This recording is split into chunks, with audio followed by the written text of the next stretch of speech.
Hello everyone. Today I am going to talk to a young but an all-time big and established entrepreneur who moved to Dubai in 2005 with a vision. He commenced working as a sales executive in a shopping mall while doing double shifts to enhance his skills, followed by the one decision to shift his industry to real estate. He appeared for over 50 interviews and today he has one of the largest and most successful real estate brokerage firms, accredited by numerous awards and recognitions. He is the real dose of motivation for every job seeker and an ultimate inspiration for the new generation entrepreneurs. I am honored to interview this self-made man with a crystal clear vision, a man who knows no limits and masters in creating opportunities. Mr. Firas Al Msaddi, the CEO of FAM Properties and Executive Chairman of the FAM Group. Firas Al Msaddi. Hello Mr. Msaddi, how are you today? I'm good. Thank you very much for having me, Atif. How are you? Fine, thank you. So how are you launching off the quarantine period? I think at home it's always good to be with the family, of course. But we continue to do what we have to do in business, right? I think it's very important that everyone continues to be 100% engaged and connected to the space of their business during the quarantine period, so they don't have to start, or they will not find themselves in square one once they resume to their regular working hours or regular working environment.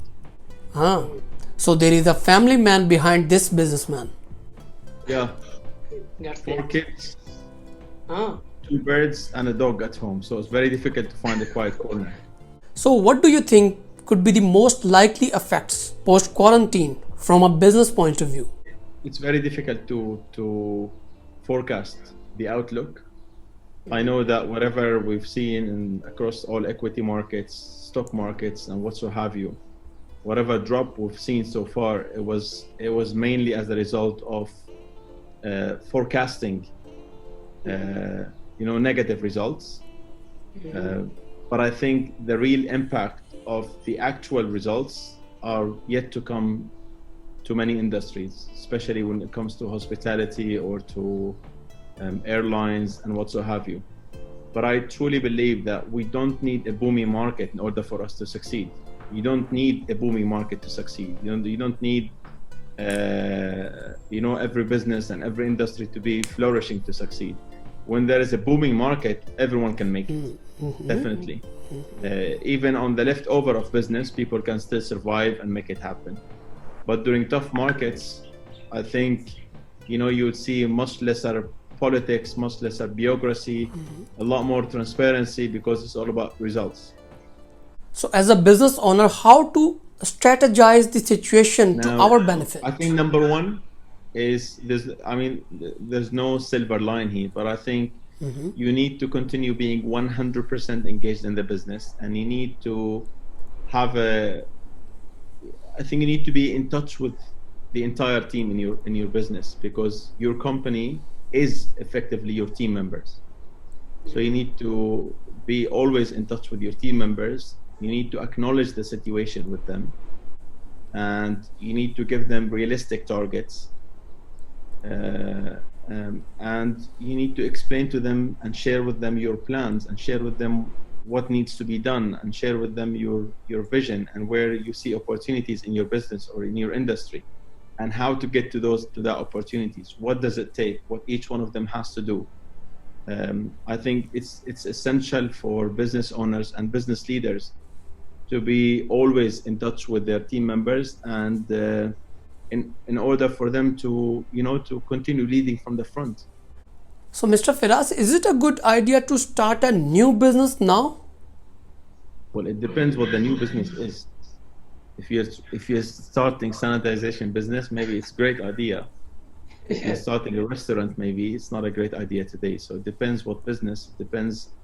I think the easiest way to start a business, or I would say the most simple way to start a business, is to look at the biggest problem in your market or in your city, and to make the solution of those problems your services or your products.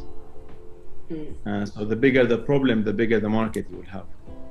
As per you, what long-term and short-term measures should be apt during this situation for the entrepreneurs? I think cash flow is essential today, especially for the short term. They have to plan their cash flow very well. They have to control their costs very well, but they should not pull back resources that has to do with boosting revenue. So you need to find a balance. You need to keep your business, out there in the market, whether through social media or through different means. But you definitely need to stay in touch with your clients, with your target audience. I mean, I get emails even from cinemas saying, "Hey, Firas, so basically don't forget about us. We miss you. We will come back at some point." So what I'm trying to say is staying in touch with the market as a company is really important. And of course, the biggest part of your market, or in fact, your market, is essentially your customers and your clients. So if someone is struggling with the current business, what all steps do you advise against this crisis? It depends what kind of struggle, of course. But I think people have to factor that this is not a 1 week or a 2 weeks event. This can go for longer. There's a lot of uncertainties as to when it's going to end and how it's going to end, and how we're going to live post the COVID-19. So what do you think are the major changes expected post COVID-19? I think in simple terms, whatever businesses or even individuals have adopted during the COVID-19 situation that will continue to add value post the COVID-19, that should be probably the new norm for us. Because if you tried something today that works very, very well, and that continue to add the same value after the COVID-19, why would you stop it, right? And I think whatever we are doing today that will not continue to add value post the COVID-19 will be dropped by everyone. So it's like a learning phase to study different industries, as in how they transform or they mold themselves in this situation. Maybe most of the industries, they will transform themselves from being tangible to being digital. As we can see, this inclination towards online meetings via Zoom, via GoToMeeting and other platforms. Even I saw these real estate people, they are giving 3D presentations to their clients. In clients, they can have detailed look at the home without visiting the site. Definitely. I think the system is just like running water. It will find its way. When it's blocked from one side, it will find another path to flow through. So any suggestions for the new but enthusiastic entrepreneur groups? I mean, people say that today is the time to think out of the box, and you have to be very innovative and bring a lot of creative ideas.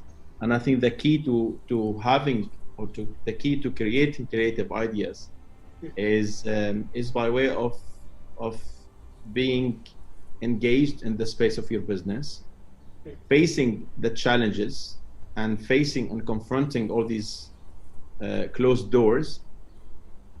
Only then your brain will start working and say, okay, there's a closed door. How can I go around it? How can I go through it? How can I open it? How can I open a different door?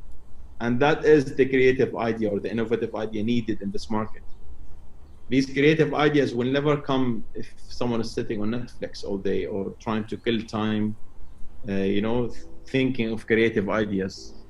You need to get your brain to be busy in the space of which you want to have creative ideas in. Being positive yet persistent is the mantra here. Otherwise, gaining weight while watching Netflix or Amazon will be the only experience exercise during this period. Well, I hope this interview helped people to achieve their withheld and not looked after dreams. As clearly, nothing is impossible. Totally agree. Thank you, Mr. Msaddi, for these wonderful tips. It was really lovely sharing time with you. Thank you once again. Thank you very much, Atif. Thank you. Thank All you. the best.